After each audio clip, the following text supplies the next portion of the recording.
দেখো আমি মাছগুলো দিয়ে দিছি। তো মাছগুলো দেওয়ার পরে কিন্তু আমি বলক দিয়ে নিছি। তো তরকারিটা হয়ে গেছে।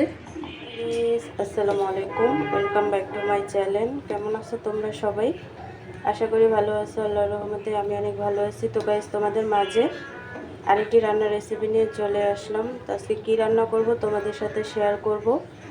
ভিডিওটি ফার্স্ট থেকে লাস্ট পর্যন্ত দেখতে থাকো, আশা করি ভালো লাগবে। আর ভালো লাগলে প্লিজ একটি লাইক আর একটি সাবস্ক্রাইব করে পাশে থাকবে। তো গাইস, এখানে আমি পাতলা ডাল রান্না করতেছি চালতা দিয়ে, যেহেতু গরমের সিজন সেই ক্ষেত্রে কিন্তু চালতা দিয়ে পাতলা ডাল খেতে খুবই ভালো লাগে। তো ভিডিওটি দেখতে থাকো। আর এখানে আমি রান্না করার জন্য ইলিশ মাছ ভেজে রাখছি। রান্না করার জন্য এখানে আমি পেঁয়াজটা ভেজে নিচ্ছি মশলা কষানোর জন্য।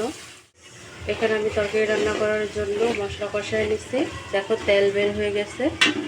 তো এখানে আমি সিদ্ধ করে রাখা কচুরমুখী দিয়ে দিলাম। তো কচুরমুখীটাকে খুব ভালোভাবে মশলার সাথে মিক্স করে নেব।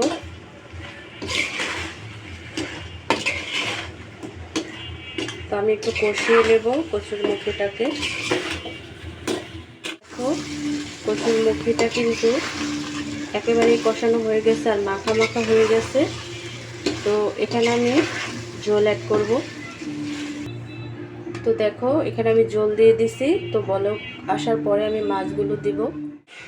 আমি মাছগুলো দিয়ে দিছি। তো মাছগুলো দেওয়ার পরে কিন্তু আমি বলক দিয়ে নিছি। তো তরকারিটা হয়ে গেছে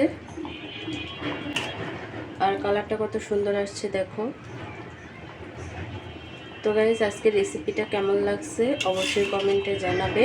তো অন্য কোনো রেসিপি নিয়ে তোমাদের মাঝে আবার চলে আসবো। আজকে এই পর্যন্তই। সবাই সুস্থ থাকবে, ভালো থাকবে। আল্লাহ হাফেজ।